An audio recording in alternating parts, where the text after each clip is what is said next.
Back to Civil Discourse Now. I'm Mark Small. I'm Paul Ogden. This is the fourth segment. We're shooting today, July 24th, 2012, from the Indianapolis Museum of Art. It's located at Michigan Road and 38th Street in Indianapolis, Indiana. Film Festival. Yes, exciting. I think we got several more days left of it. It wraps up Saturday. I believe Sunday is like when they do the awards thing or something, and Saturday is a big party, and I don't go to things like that, but I might, Right. there's always an exception. Our guest this segment, because we've had several filmmakers on here, is Matt Millan. Welcome, Matt. Thank you. Matt? You did, you did a film, title of which is We Win or We Die. That's correct, yeah. You directed it, Yeah, I directed it, produced it. and did most of the, well, not most of the editing, about half of the editing in the end. And contact information if people are interested. Okay, it's wewinOrWeDie.com is the website, but I can also be reached at mattm@180films.com. That's M as in Millan. And also 180films.com. And we're on Facebook. If you type my name, Matthew Millan, now after Libya, I appear on a lot of pages. So. And that brings us to the topic of your film. Explain, if you will, explain your film. Pitch it to the people who are watching, what your film is about. Okay, first I got to give a little context. When I went back, or when I was, this was February of 2011, one of my best friends is Libyan, and he's an exile for 36 years in Los Angeles. He was a political dissident. And we had coffee, and we always schemed about projects. We had these big plans. We're both dreamers. And one day he says, Matt, I'm just got to tell you, I'm going back to Libya. First time in 36 years I feel like a Libyan. And he said, well, do you want to come? Come to Benghazi with me. And I joked, well, if you buy me a plane ticket. But then I thought about it for a while, and I read an article on this man named Matty Zhu. He was a 50-year-old oil engineer, or an oil administrator in Benghazi. He had two daughters. Not a very religious guy. He was religious. He was Muslim, but not very political. He kept on saying throughout the revolution to his friends and daughters that we've got to break the walls of this fortress, the Katiba, because the Katiba was the big army barracks, and that's where they were firing down on the protesters, and that was the big base that was they were able to have a stranglehold on Benghazi. But every day he kept on getting worse and worse talking about it. And then the fourth day, February 20th, 2011, he turned off his phone. Nobody got a hold of him until later. They found out that he crashed his car. He filled his car with gas cylinders and dynamite, crashed it just outside the gate, and that act caused the protesters to be able to storm through. And then when they stormed through, the soldiers panicked, took off their uniforms, blended in with the population, and the mercenaries got out of town.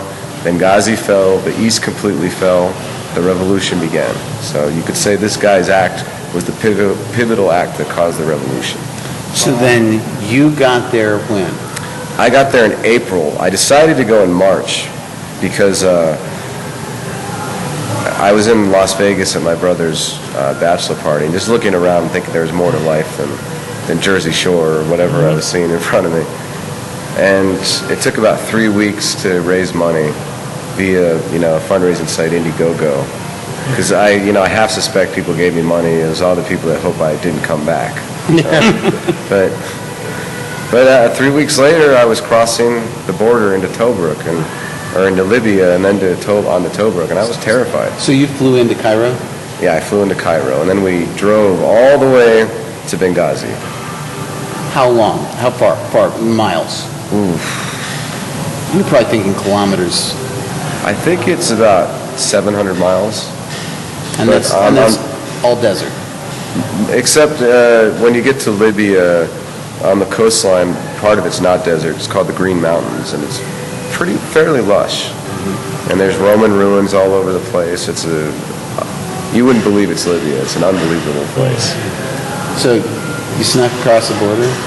Didn't have to sneak across. I showed up with a fake press pass, and they're just at the time, come on in, because the rebels controlled the border. And they wanted the West to see, they wanted the media to see what was happening, that they weren't Al-Qaeda. They were just people that they've hated Gaddafi for 42 years. They just want him off their back. And You know, it was really a grassroots revolution. So where was the revolution in terms of the process? He'd already been overthrown by the time you got there? No.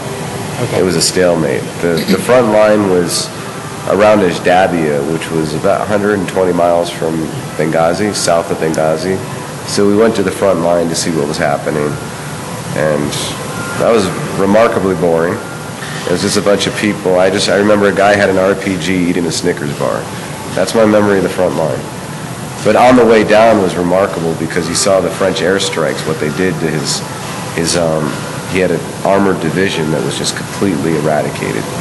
I mean, the tanks were just some turrets that he got so great that they just popped off the tank. And it was just, I counted maybe, I think it was 85 vehicles just on the side of the road, just collecting, sand. And you think that, wow, this is, 3 weeks before? Were you ever in fear for your own safety? Or I would think at least your family. The drivers. Okay. The drivers were concerned, but you weren't? No, the drivers are what I feared. Oh, okay. And even after the revolution, it's the only thing I ever feared in Benghazi. They drive crazy. They're nuts when they drive. But that's the worst thing you'll see in Benghazi, believe it or not. Really? That was the remarkable thing. I'll get to that later, though. But there were a couple of things. We saw a car bombing that everybody said it was Gaddafi, what they called his fifth column, his agents. But it turned out to be, we were right there, too. And, I was thinking in the back of my head, this is really stupid. The bomb just went off. And usually they'll set another bomb. Yeah. So I'm sitting here filming it going, yeah, this is kind of cool, but why am I thinking this is cool? This is really stupid. And there were a couple of moments like that where we walked into a minefield in Ashdabia, and then they told afterwards, I forgot to tell you, you don't want to go that way. So, minefield? Oh, okay. I didn't blow up. I can just retrace my steps. I'm fine. Besides that, the camera clicks every now and then, so you wouldn't be able to hear it anymore. Yeah, I wouldn't have known probably, so. Yeah, that's true. You were mentioning before we started shooting, Gaddafi was overthrown, killed. What happened like the day or two leading up to that, and then that night? I was actually, so just to give a little more context. Sure. I went back after making this film to start a music festival because that seems an obvious choice to start a music festival in the middle of a revolution. I don't know what I was, but the music scene amazed me and it stunned me that the music and art scene that came out just overnight, it was like a nuclear explosion, which my next film is going to be about, is the music festival we tried to start. We were so focused on that, and there were these Chinese whispers coming through about, you'd hear Saif al-Islam, Gaddafi's son, was captured, then it turned out to be not the case. That Sirte had fallen, because Sirte was the last stronghold that it was holding. It was fierce fighting. It never seemed to fall. So the day Gaddafi died, we were just at a school. I was trying to get a showing of this film, and the news filtered in that Sirte fell, and none of us believed it, but it kept on coming in. So we went to the TV station, and lo and behold, people are cheering in Sirte. The rebels are cheering. And then suddenly there was a buzz that developed. A crowd just suddenly emerged in the TV station. And before we knew it, people were saying, Gaddafi's dead, Gaddafi's dead. And, we were a little more practical, saying, well, we're not going to believe it until it's on TV. As soon as we said that, first there was the pictures of him being captured, and then his body. And then everybody erupted. And right away, my friend says, let's go to the courthouse where the whole revolution began. And so we go down to the courthouse, and it's a giant parking lot to get there. But everybody's honking their horn, firing their weapons in the air. The Libyan independence flags everywhere, and the courthouse was just crazy. The whole city was out, maybe 800,000 people. It was a party like I've never seen, and it went on through the night.